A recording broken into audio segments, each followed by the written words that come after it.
पानी में तैरता ये पत्थर महाकुंभ में लोगों के लिए आकर्षण का केंद्र बना है। जूना अखाड़ा के नागा सन्यासी बृहस्पति गिरी महाराज के पास लोग इसे देखने पहुंच रहे हैं। महाराज कहते हैं कि ये वही पत्थर है जिसे त्रेता युग में राम सेतु बनाने के लिए इस्तेमाल किया गया। इस पर श्री राम लिखा हुआ है। तो नल और नील ने दोनों ने राम नाम लिखकर और सेतु बनाया था, बाण सेतु। वही पत्थर है। जो भी मनोकामना मांगते हैं वो पूर्ण होती है, क्योंकि राम का प्रतीत चरण लगे हुए, जब राम का चरण लगे हुए तो पूजनीय धरती हो जाती है। श्रद्धालुओं का कहना है कि इस पत्थर को देखने के बाद वो ऊर्जा और शांति का अनुभव करते हैं। मैं अपने घर में ही आई हूँ, मैं अपने महाराज जी के पास आई हूँ। महाकुंभ में हर्षा रिछारिया की वापसी हो गई है। सूत्रों की माने तो उन्होंने कैलाशानंद महाराज का आश्रम छोड़ दिया है। वो अब निरंजनी अखाड़े में अध्यक्ष रविंद्र पुरी के संरक्षण में रहेंगी। हर्षा ने अखाड़ा परिषद के अध्यक्ष रविंद्र पुरी को अपना पिता कहा। जिनका आशीर्वाद, जिनका साथ मेरे साथ बना हुआ है, जिनका हाथ मेरे सर पे है, अगर वो मेरे साथ हैं तो मुझे और क्या हो सकता है, मुझे और किसकी जरूरत है।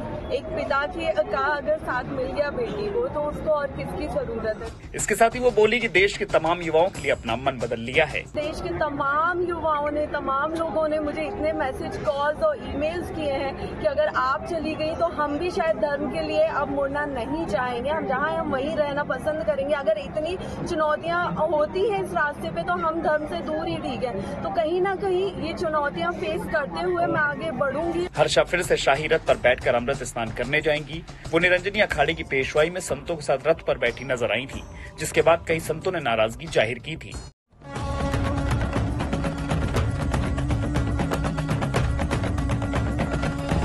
एक साधारण जीवन से दिव्य यात्रा की शुरुआत। ये कहानी है उन नागा साधुओं की जो सांसारिक मोह माया छोड़कर कठिन तपस्या का मार्ग अपनाते हैं। बर्फानी बाबा कहते हैं, जब मन से बैरागी हो जाओ तब संन्यास का पहला कदम उठता है। नागा बनने की प्रक्रिया आसान नहीं है। यह आत्मा का समर्पण है, मोह माया का त्याग है।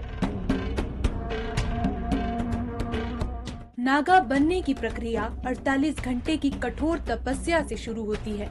साधु केवल जल का सेवन करते हैं और धर्म ध्वजा के नीचे 24 घंटे का जप करते हैं। इसके बाद साधु गंगा में पवित्र स्नान करते हैं और अपना पिंड दान करते हैं। इस तरह वे परिवार और समाज के प्रति मृत्यु को स्वीकार करते हैं। बर्फानी बाबा बताते हैं, जब अपने ही हाथों से अपना श्राद्ध करो तो अहंकार हमेशा के लिए समाप्त हो जाता है। 3 दिनों की तपस्या के बाद साधु गंगा में 108 डुबकियां लगाते हैं। अंतिम अनुष्ठान की प्रक्रिया कठिन होती है। जान निकल जाने जैसी अनुभूति होती है, लेकिन माना जाता है कि यही असली मुक्ति है। नागा बनने के बाद साधु भस्म और रुद्राक्ष धारण करते हैं, भिक्षा से जीवन चलाते हैं और धरती को ही अपना बिस्तर मानते हैं। त्याग और तपस्या की कहानी में आत्मा की असीमित शक्ति का संदेश छिपा है।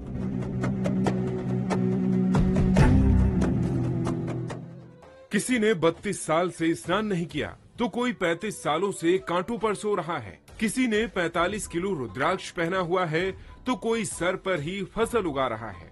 आखिर ये हठ, ये तपस्या क्या है? नमस्कार, मैं हूं अक्षय प्रताप सिंह।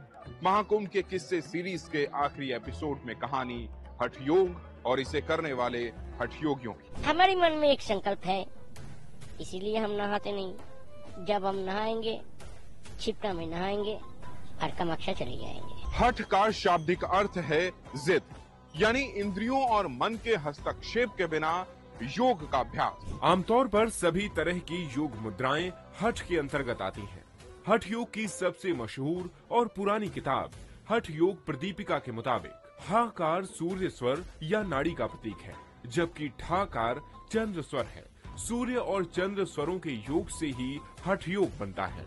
सूर्य स्वर को पुरुष शक्ति का प्रतीक और चंद्र स्वर को स्त्री शक्ति का प्रतीक माना गया है। जब हम सांस लेते हैं तो नाक के दोनों स्वर यानी छिद्र एक साथ काम नहीं करते, लेकिन हठ योग की साधना से इसे संभव बनाया जा सकता है। माना जाता है कि हठ योग से सूर्य और चंद्र नाड़ी में संतुलन बनने से सुषुम्ना नाड़ी जागृत होती है, जिससे आध्यात्मिक शक्ति मिलती है। शिव हठ योग के स्वामी माने जाते हैं। कहा जाता है कि हठ योग की शुरुआत नाथ संप्रदाय ने की। इस बार के महाकुंभ में भी ऐसे तमाम हठ योगियों का जमावड़ा है। ये जीवन मर का त्याग है, ये कभी भविष्य आना नहीं है, नीचे होना कभी। जब तक जिएंगे हमारे ऐसे ही रहेगा, ऐसे ही 9 बरस। पहले हठ योग सिर्फ साधु संतों तक ही सीमित था। 15वीं सदी में ये काफी पॉपुलर हुआ और तेजी से फैला। 18वीं सदी के अंत तक विदेशियों और अंग्रेजों ने भी इसमें काफी दिलचस्पी ली। दुनिया के कोने कोने से लोग हठ योग सीखने के लिए भारत आए। इस तरह से योग पूरी दुनिया में फैल गया। नागपंथी हठ योग आचार्यों ने शरीर को शुद्ध रखने के लिए षटकर्म यानी 6 क्रियाएं बताई हैं, जिनमें मुंह से लेकर मलद्वार तक की सफाई के लिए द्योति, बड़ी आंत की सफाई के लिए वस्ति, श्वास मार्ग यानी नाक से फेफड़े तक की सफाई के लिए नेति, उदर यानी पेट की सफाई के लिए नौली, ध्यान के लिए त्राटक और मस्तक का तेज बढ़ाने के लिए कपाल भाती शामिल हैं।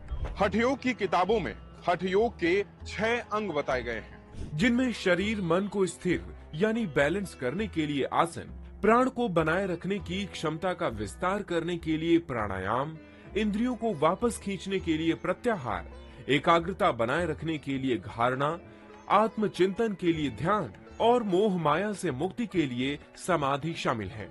चलिए अब कुछ ऐसे ही हठ योगियों से मुलाकात करते हैं।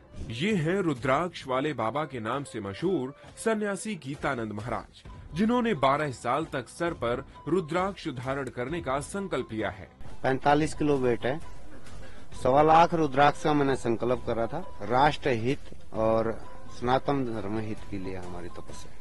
अब मिलिए सर पर फसल उगाने वाले अमरजीत बाबा से। क्योंकि हठ ये इसलिए है, हमारा जनता खुशहाल रहे, हमारी हरियाली बढ़ती रहे, हमारा तिरंगा बढ़ता रहे, हमारा नौजवान लड़ते रहे, जवानों कोई दिक्कत नहीं आवे। कांटों वाले बाबा के नाम से मशहूर ये हैं हठ योगी रमेश कुमार बाबा। हम साधु हैं, तपस्या करता हूँ, मेरा कर्तव्य है तपस्या करना।